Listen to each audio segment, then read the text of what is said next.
This is the Fifth Estate Winning Headlines, your Media Police Post. In this segment, we summarize some of the headlines that you may have missed this morning, but we also take a look at some of the political pieces that we call cartoons in this country. Today is the 1st of September 2022, and I am 2J. I'm 2M. I am JM. In today's headlines, in the Daily Nation, Raila's lawyers, how Ruto was rigged in. In the Standard, tough questions as Raila lays out case. In the Star, Raila, Chebukati PA altered vote figures. And in the People Daily, why Raila wants results rejected. So we are on to day 2 of the Supreme Court hearings about this petition. And today there are 3 questions in the court of public opinion. The key takeaway from today's proceedings is not to focus on what the advocates arguing for IEBC and William Ruto told us. It is to focus on what they did not tell us. What the respondents' lawyers patently ignored is the involvement of Smartmatic and the Venezuelan citizens in the presidential election of the Sovereign Republic of Kenya. First things first, IEBC is on record telling us that they did not do due diligence on Smartmatic.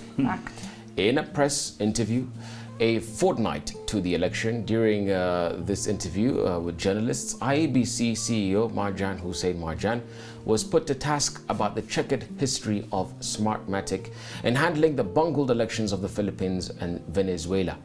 He pleaded ignorance. What level of due diligence did you do on Smartmatic International Corporation? So before even award, there was actually due diligence that was actually done, and this actually involved going to places where actually they did election before, Okay. And to interview those specific countries where actually it happened, Okay. and also going to the specific areas where this farm exists. Okay. So those are 2 things that were actually done, and this they produce a report in terms of what actually they observed. Did you know that the Cybercrime Investigation and the Coordinating Center, CICC, in the Philippines after the 2016 elections called on Smartmatics? It compromised the elections which led to the election of President Rodrigo Duterte. Did you know that in Uganda, the biometric voter kits failed, forcing the election officials to revert to the manual voter system? Did you know that in Venezuela, in Latin America in 2017, Smartmatic on its own acknowledged that the turnout voter figures were manipulated by at least 1 million voters? Did you establish this before you awarded the contract? No. These other news about that you are providing now are things that I was not even aware about. So the report you awarded never cited these issues? These issues were never cited. But this is a company that is seriously indicted by a cybercrime agency of a country. This, I think, it would require the company to respond, because I don't have a... But you're already in agreement with them? Yes, it's because this information did not even come to our attention. You are actually saying that, and it's not even confirmed. This probably will be based on information that you've been able to search maybe from the internet and the rest. And I think it would be proper at this particular time if this question can be actually directed to the respective company for them. Number 2, the dubious origin of Smartmatic. Did you know that Smartmatic has its origins in Venezuela, and it was founded in Venezuela at the direction of the late dictator Hugo Chavez to make sure that he never lost another election after his failed constitutional referendum of December 2000? What does that mean? Smartmatic's DNA is a corrupted DNA. Number 3, the ambiguous role that Smartmatic played in the August 9th election.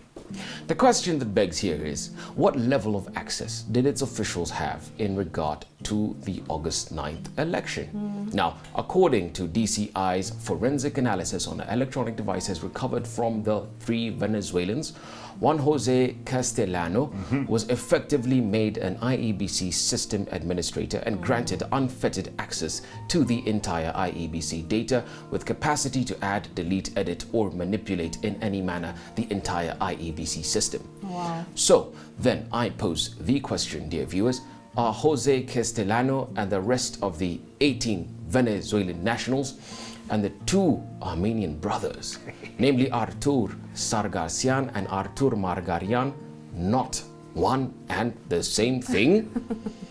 Let me remind you, and it is on public record, that these Artur brothers were irregularly appointed deputy commissioners of police. Hey. Which brings me to my penultimate point. Yes. Why has Smartmatic refused to comply with the Supreme Court's orders to give petitioners unlimited, supervised access to all electoral servers? According to them, providing full access would infringe their intellectual rights. Granted, fair enough, they're a private company. But be that as it may, once beaten, twice shy. And this is where now the heat turns to IEBC. Yes.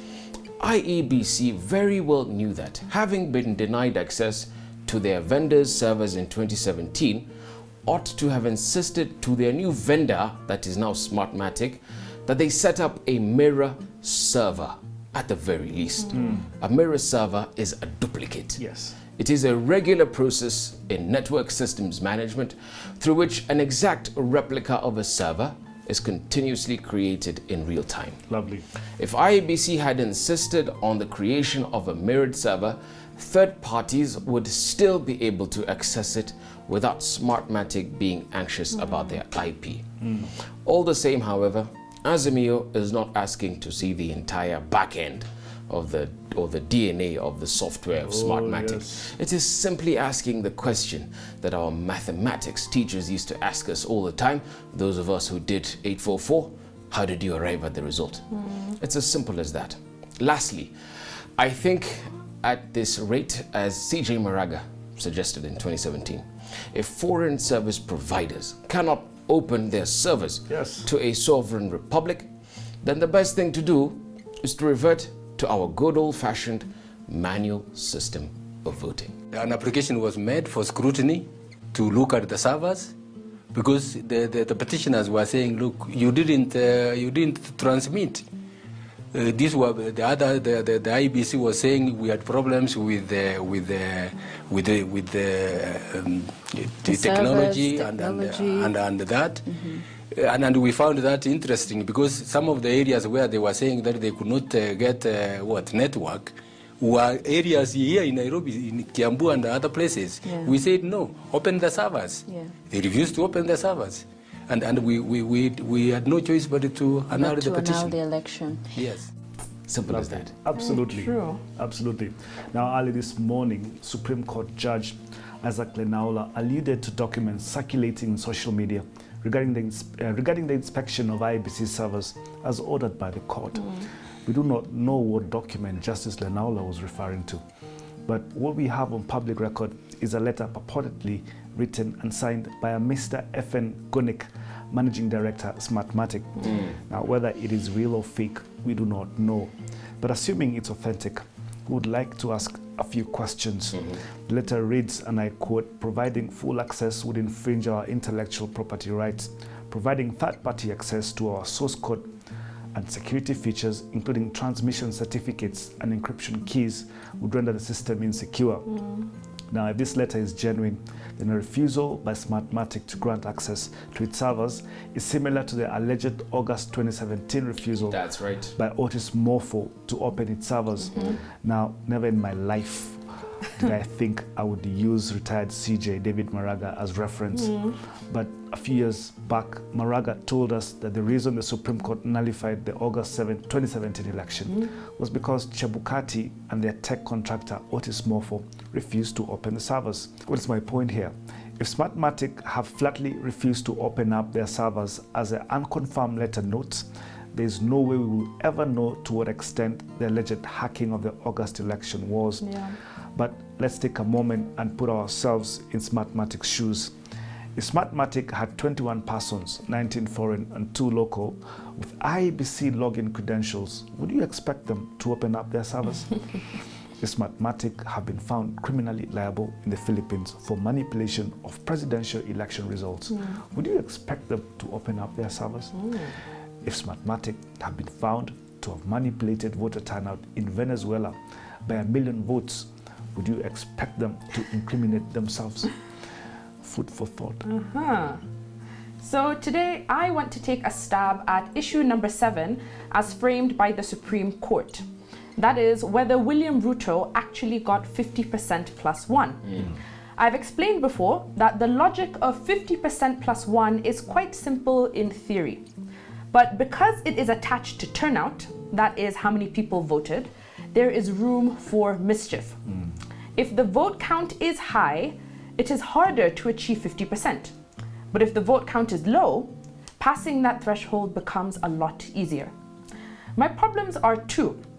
The first is the statement or the statements made by Chebukati throughout voting day.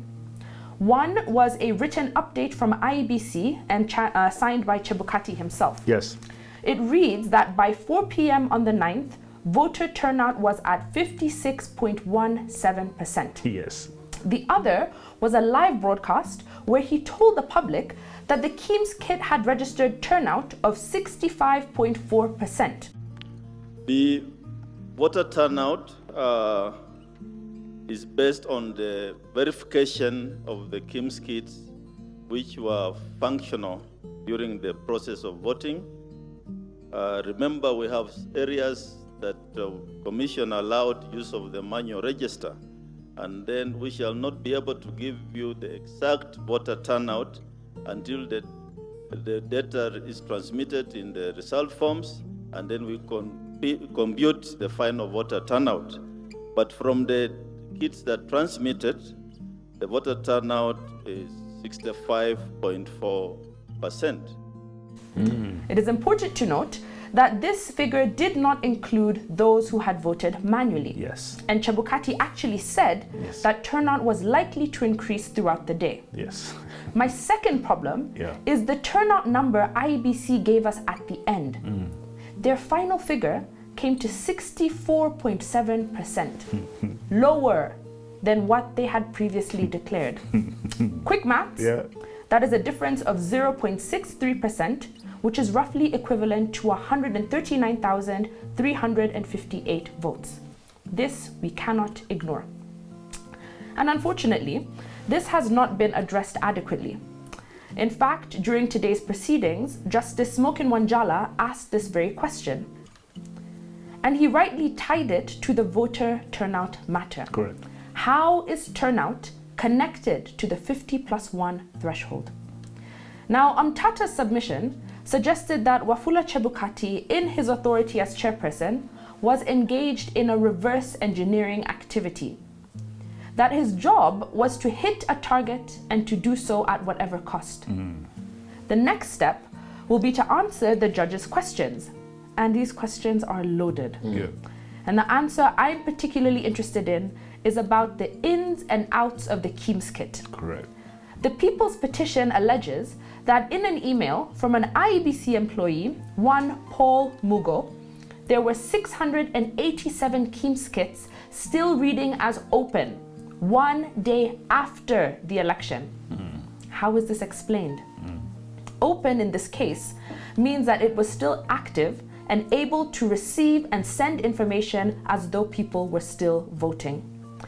And we cannot forget that these Keems kits are supplied, operated, and managed by Smartmatic. Yes. A company with a track record so egregious that, as we've seen, even Hussein Marjan could not explain how they got the tender. A company that employed 3 Venezuelans that were arrested upon arrival in Kenya for carrying suspicious election material. Yeah. And according to Amtata's submission, all of this speaks to the 50%+1 question. Did Ruto really pass that threshold? If turnout isn't clear, and the instruments used by IEBC to collect information may be compromised, how certain are we that William Ruto is president-elect? Yes. If the task was to keep turnout low so that it was easy to achieve 50%, the Amtata then implies that the Keems kit was the only way to do that. Yes. The judge's questions today, though, gave me quite a bit of confidence. And these questions speak primarily to the purpose, functions, and behavior of the IEBC. But will Ruto's lawyers be able to meet those expectations tomorrow? Yeah, good question. We have a 3-part criteria that we use to assess the headlines: topical, speculative, repetitive, and groundbreaking. and thoughtful or just plain lazy, we were gravitating towards the star. Absolutely. Raila, Yes. Chebukati PA altered vote figures. That's crazy. I think It's that crazy. is Absolutely crazy. our winning headline. Yes. agreed. Don't forget to subscribe to our YouTube channel. We're also on your TV screens. Find us on Pang Free to Air, Go TV, and Star Times. Find me on TikTok at Maina Wakagema. As always, I'll be right here on this table. On Twitter at Kmaina, at TikTok, Kandabongo. See you tomorrow.